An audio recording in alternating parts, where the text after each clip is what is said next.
Mimi naona Wajaluo pale akiwadanganya. Anasalimu hao. Jodhurua undie. Jodhurua umo. Nyinyi Wajaluo, ulizeni sisi.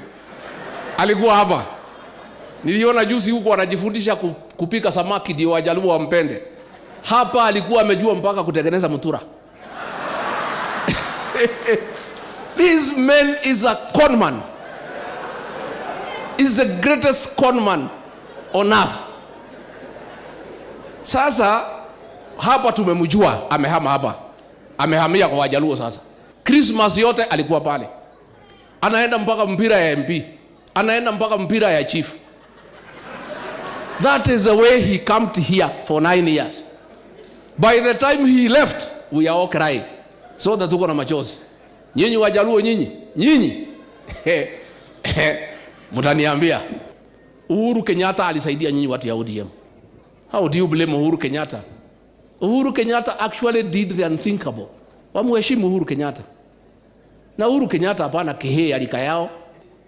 Wewe William Ruto alituambia Uhuru Kenyatta ndio shida ya Kenya. Uhuru alikuondokea, sasa umeharibu Kenya. Why are you sending young boys to abuse Uhuru Kenyatta? So hao watu ya ODM, shida yenu sio Uhuru Kenyatta, Sifuna. Shida yenu ni Kasongo. Hiyo chama amenunua.